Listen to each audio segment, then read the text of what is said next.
body, he was certain that was indeed the case.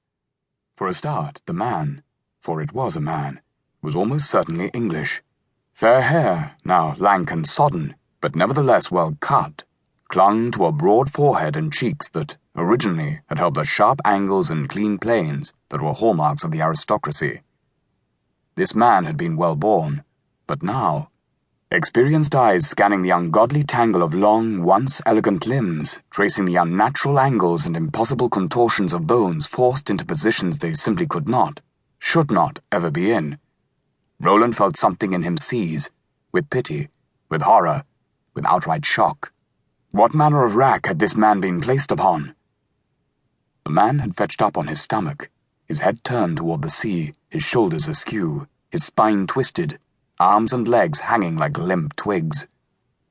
Roland looked down on the man's face, on the side he could see, once handsome but now battered, the skin pallid, holding the leaden tinge of death. This man had been broken, hideously and utterly, before death had claimed him. Roland made the sign of the cross, instinctively murmuring a prayer for the man's soul. He started to turn to give orders to the novices. A sibilant shush from the sea made him pause. A wave rolled in, higher than the most recent. The tide had turned and was coming in.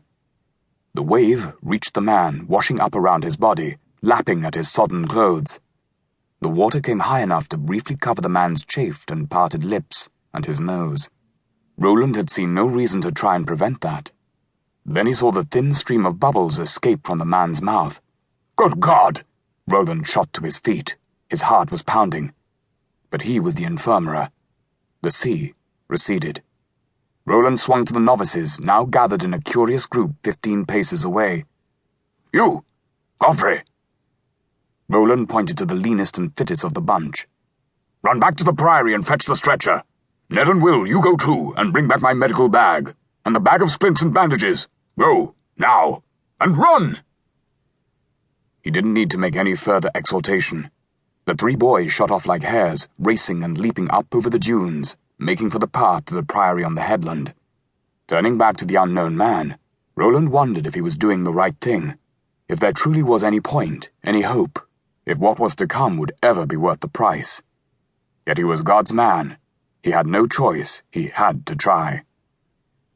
That he had no guarantee that the man would live was beside the point. Also irrelevant was that, if he lived, the man would likely not thank him for rescuing him into a life of unending pain and misery. The man had literally been cast up at Roland's feet, a wreck, but yet alive. This wasn't a matter for Roland to judge or question. He was the infirmary, and he knew his duty.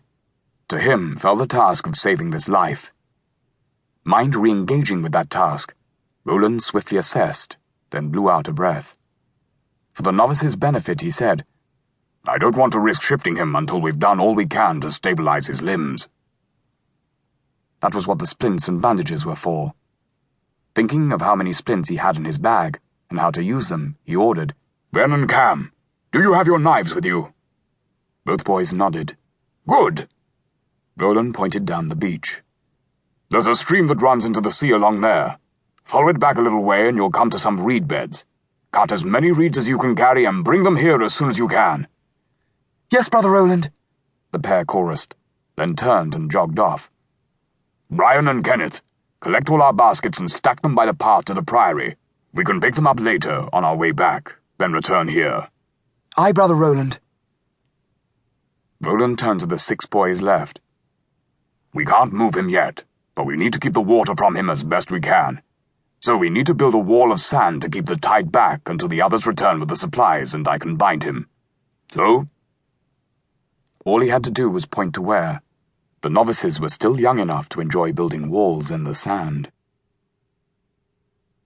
He'd thought he would have passed through the Inferno's portal by now. But no, the pain went on. Stoically, locked deep within a mind he was somewhat amazed still existed, he endured. He waited, still, for death to claim him, while the agony rolled on. Still, he remained, fleetingly conscious now and then, distantly aware, although of what he had no idea. Gradually he realized he was still within the mortal world, that his physical body still existed, albeit as nothing more than a